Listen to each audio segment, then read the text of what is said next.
Pierre apprend à utiliser l'argile. Salut, c'est moi, Pierre, l'enfant de Cro-Magnon. Je voulais vous parler avant, mais j'ai vraiment pas eu le temps parce que j'étais très occupé tout le temps. Vous vous souvenez, Pierre Ledoyen avait refusé qu'on se mette à parler des nombres avec mon système, et il avait exigé qu'on vote à la prochaine pleine lune. Alors le chef a été obligé d'organiser un bureau de vote, et quand la pleine lune est arrivée, eh bien on est tous allés voter.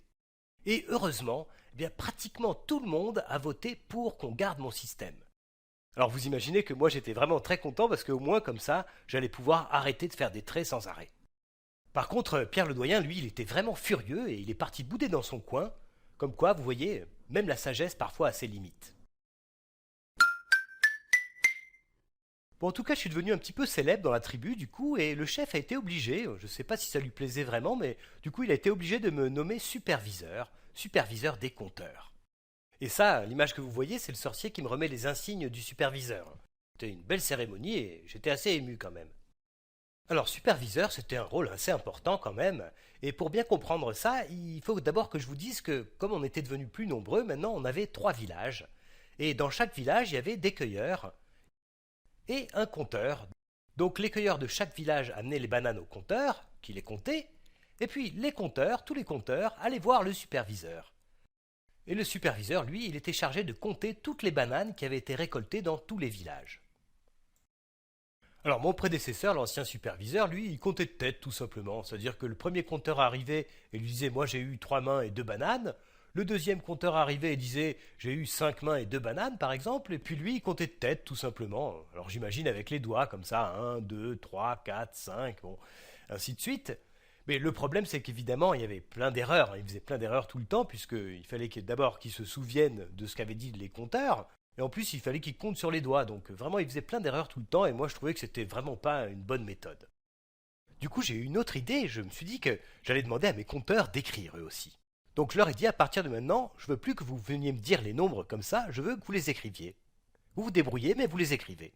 Alors certains se sont mis à graver, par exemple sur des bouts de bois ou dans de la pierre, mais ils n'étaient pas très contents parce que c'était un peu long et un peu difficile à faire. Et puis il y a un conteur qui a eu une super idée. Il s'appelle Pierrot et le voilà, là c'est lui sur la photo. Et donc un jour il est revenu avec une espèce de plaque d'argile comme ça. En fait c'est juste de la terre un peu séchée. Et puis il avait écrit dessus avec un bâton. C'était tout mou et donc on pouvait écrire facilement dessus. Donc par exemple il m'avait ramené ça. Voilà. Il m'a amené cette plaquette. Et ça, c'était sa contribution au nombre de bananes. Alors c'était vraiment très pratique. Une fois qu'il avait écrit dessus, il finissait de la faire sécher un petit peu, et moi je pouvais conserver ça facilement. Et comme c'était vraiment un bon système, j'ai demandé à mes compteurs de s'en servir. Donc je leur ai donné des plaquettes d'argile à tous, et tous les soirs ils écrivaient dessus leur nombre de bananes. C'est comme ça que tous les compteurs ont appris à écrire les nombres. Du coup, ce qui était bien, c'est que j'avais une trace de tout ça. Ils arrivaient, ils me déposaient leurs plaquettes. Moi, j'avais même plus besoin d'être là, en fait. Je pouvais aller faire autre chose et revenir quand toutes les plaquettes étaient là. Bon, l'idée était vraiment bonne, mais vous pouvez pas imaginer le manque de bon sens de certaines personnes. Ouh là là, il y a un orage qui se prépare. Je sais pas du tout si je vais pouvoir continuer parce que, vous savez, nous, le tonnerre, on sait pas du tout ce que c'est et ça nous fait vraiment peur. Bon, enfin, pour l'instant, ça va, je vais continuer. Donc, je disais que l'idée était bonne, mais que vraiment certaines personnes manquent de bon sens, c'est terrible. J'avais parfois des relevés, mais vous pouvez pas imaginer. D'ailleurs, j'avais gardé une plaquette là pour vous la montrer. Tiens, la voilà, c'est celle-là. Là. Ça, c'est une plaquette typique, comme celle que les compteurs me ramenaient assez souvent. Alors, je sais pas si vous voyez le problème, vous, mais moi, ça m'agaçait, mais alors terriblement. On avait un système avec de l'écriture, des plaquettes d'argile, et c'était hyper pratique. Et puis voilà, on se retrouvait avec des choses comme ça. Et là, qu'est-ce qu'il fallait faire? Qu'est-ce que vous feriez à ma place? Qu'est-ce que vous diriez au chef avec ça? Qu'est-ce que vous devez faire pour lire ce nombre? Eh bien, vous êtes obligé de compter. Parce que là, on ne peut pas distinguer directement les carrés.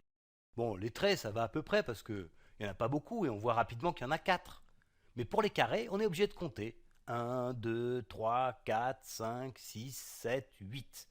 Donc, en fait, là, j'ai 8 mains. Et ce qu'il a voulu me dire, le compteur, c'est que il avait récolté 8 mains et 4 bananes. Ah ben bravo.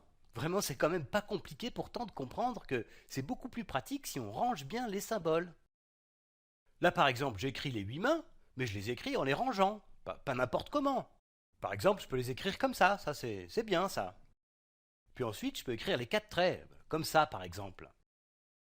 Là, vous voyez, c'est différent. On voit beaucoup mieux ici. Là, on voit tout de suite qu'il y a 4 mains, là encore 4 mains, donc on voit tout de suite qu'il y a 8 mains en tout, et puis 4 bananes. Voilà, c'est beaucoup plus pratique quand même. Donc, j'ai fait la guerre à mes compteurs. Je leur ai dit, ça, je n'en veux plus. C'est fini.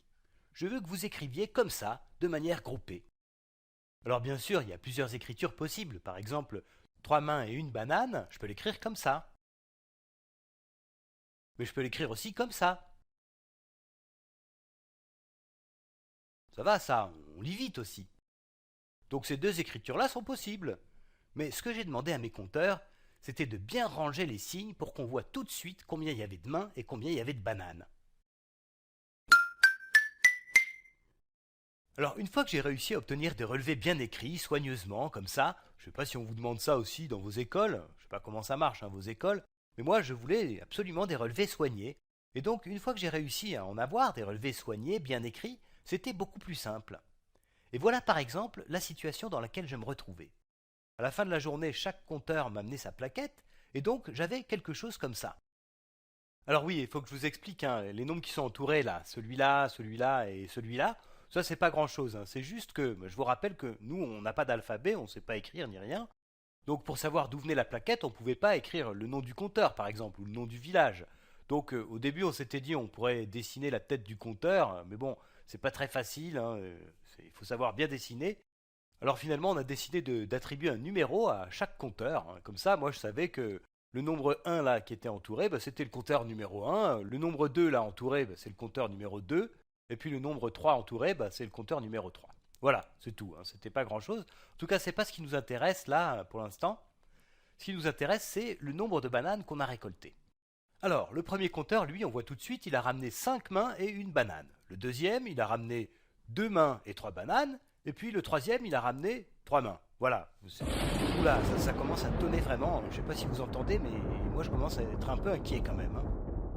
Enfin, là, le problème pour moi, c'est que je ne pouvais pas aller voir le chef comme ça, évidemment. Je ne pouvais pas lui donner simplement les 3 plaquettes et puis m'en aller. Il m'aurait rionné, vraiment. Il m'aurait dit, mais moi je sais pas ce que ça veut dire ça. Ce que je veux savoir, c'est combien on a eu de bananes. Alors, moi j'étais vraiment embêté parce que la situation, en fait, elle était simple. Il fallait que je fasse quelque chose que j'avais jamais fait et qui me faisait très peur. Il fallait que je fasse une addition. Alors, je ne sais pas si vous avez déjà entendu ce mot-là, vous, mais moi, rien qu'à l'entendre, j'avais déjà des sueurs froides.